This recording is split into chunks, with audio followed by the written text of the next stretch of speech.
Como se inventaram os almanaques, de Machado de Assis. Voz, Iba Mendes.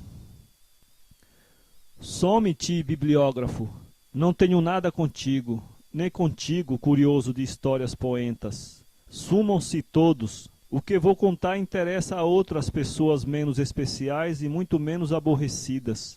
Vou dizer como se inventaram os almanaques. Sabem que o tempo é, desde que nasceu, um velho de barbas brancas. Os poetas não lhe dão outro nome, o velho tempo. Ninguém o pintou de outra maneira. E como há quem tome liberdades com os velhos, uns batem-lhe na barriga, são os patuscos. Outros chegam a desafiá-lo, outros lutam com ele. Mas o diabo vence-os a todos, é de regra. Entretanto, uma coisa é barba, outra é coração.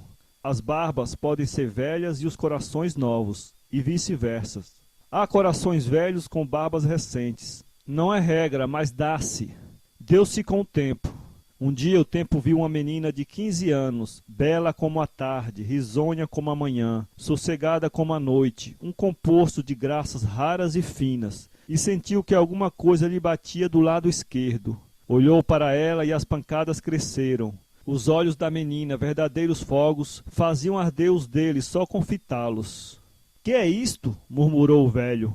E os beiços do tempo entraram a tremer e o sangue andava mais depressa, como um cavalo chicoteado, e todo ele era outro. Sentiu que era amor, mas olhou para o oceano, vasto espelho, e achou-se velho. Amaria aquela menina um varão tão idoso? Deixou o mar, deixou a bela, e foi pensar na batalha de Salamina. As batalhas velhas eram para ele como para nós os velhos sapatos. Que lhe importava a Salamina? Repetiu-a de memória e, por desgraça dele, viu a mesma donzela entre os combatentes, ao lado de Temístocles. Dias depois trepou a um píncaro, o Chimborazo, desceu ao deserto de Sinai, morou no sol, morou na lua, em toda parte lhe aparecia a figura da bela menina de 15 anos. Afinal, ousou ir ter com ela. Como te chamas, linda criatura? Esperança é o meu nome. Queres amar-me?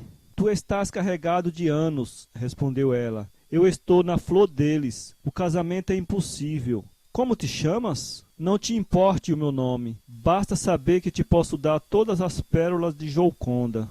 Adeus, os diamantes de Ofir. Adeus, as rosas de Saarão. Adeus, adeus, as vinhas de Engade. Adeus, adeus, adeus. Tudo isso há de ser meu um dia breve ou longe, um dia. Esperança fugiu. O tempo ficou a olhar, calado, até que a perdeu de todo. Abriu a boca para amaldiçoá-la, mas as palavras que lhe saíam eram todas de bênção. Quis cuspir no lugar em que a donzela pousara os pés, mas não pôde impedir-se de beijá-lo. Foi por essa ocasião que lhe acudiu a ideia do almanaque. Não se usavam almanaques. Vivia-se sem eles. Negociava-se, adoecia-se, morria-se, sem se consultar tais livros. Conhecia-se a marcha do sol e da lua, contavam-se os meses e os anos, era, ao cabo, a mesma coisa. Mas não ficava escrito, não se numeravam anos e semanas, não se nomeavam dias nem meses, nada. Tudo ia correndo, como passarada que não deixa vestígio no ar. Se eu achar um modo de trazer presente aos olhos os dias e os meses, e o reproduzir todos os anos, para que ela veja palpavelmente, isse-lhe a mocidade. Raciocínio de velho, mas tudo se perdoa ao amor, ainda quando ele brota de ruínas. O tempo inventou o almanaque, compôs um simples livro, seco, sem margem, sem nada, não somente os dias, as semanas, os meses e os anos. Um dia, ao amanhecer, toda a terra viu cair do céu uma chuva de folhetos. Creram a princípio que era geada de nova espécie. Depois, vendo que não, correram todos assustados. Afinal, um mais animoso pegou de um dos folhetos. Outros fizeram a mesma coisa. Leram e entenderam. O almanaque trazia a língua das cidades e dos campos em que caía. Assim, toda a terra possuiu, no mesmo instante, os primeiros almanaques. Se muitos povos os não têm ainda hoje, se outros morreram sem os ler, é porque vieram depois dos acontecimentos que estou narrando. Naquela ocasião, o dilúvio foi universal. Agora sim, disse Esperança, pegando no folheto que achou na horta. Agora já me não engano nos dias das amigas. Irei jantar ou passar a noite com elas, marcando aqui nas folhas, com sinais de cor, os dias escolhidos.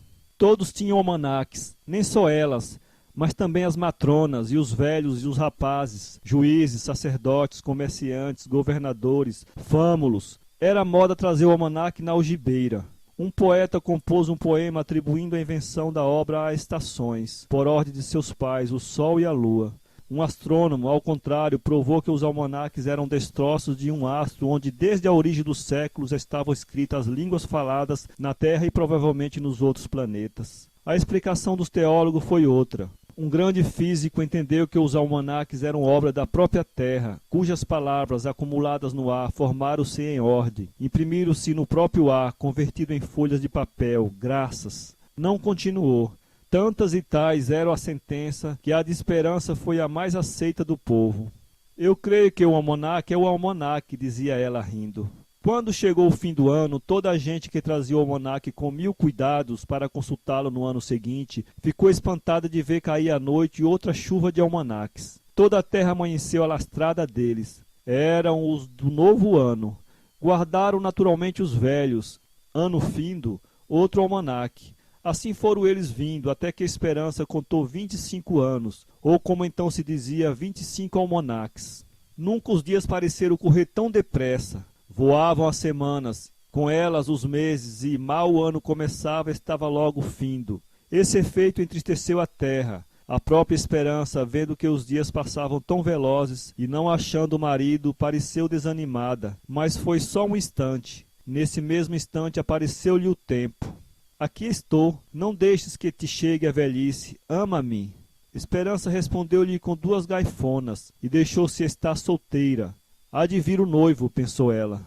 Olhando-se ao espelho, viu que muito pouco mudara. Os 25 almanaques quase lhe não apagaram a frescura dos 15. Era a mesma linda e jovem esperança. O velho tempo, cada vez mais afogueado em paixão, ia deixando cair os almanaques, ano por ano, até que ela chegou aos 30 e daí aos 35. Eram já 20 almanaques. Toda a gente começava a odiá-los, menos Esperança, que era a mesma menina das 15 primaveras. 30 almanaques, 40, 50, 60, 100 almanaques. Velhices rápidas, mortes sobre mortes, recordações amargas e duras. A própria Esperança, indo ao espelho, descobriu um fio de cabelo branco e uma ruga. Uma ruga, uma só. Outras vieram à medida dos almanaques. Afinal, a cabeça de Esperança ficou sendo um pico de neve, a cara um mapa de linhas. Só o coração era verde como acontecia o tempo. Verdes ambos, eternamente verdes. Os almanaques iam sempre caindo. Um dia o tempo desceu a ver a bela Esperança. Achou-a anciã, mas forte como um perpétuo riso nos lábios. Ainda assim te amo e te peço, disse ele. Esperança abanou a cabeça, mas logo depois estendeu-lhe a mão. Vá lá, disse ela. Ambos velhos, não será longo o consórcio. Pode ser indefinido. Como assim? O velho tempo pegou da noiva e foi com ela para um espaço azul e sem termos, onde a alma de um deu à alma do outro o beijo da eternidade. Toda a criação estremeceu deliciosamente. A verdura dos corações ficou ainda mais verde.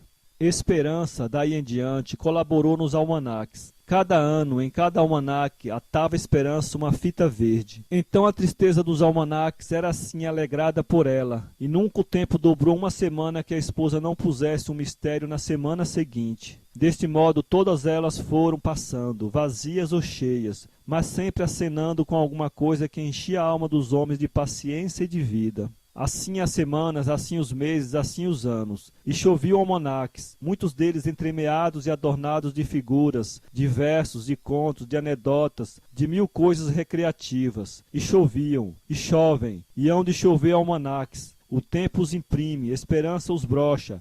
É toda a oficina da vida.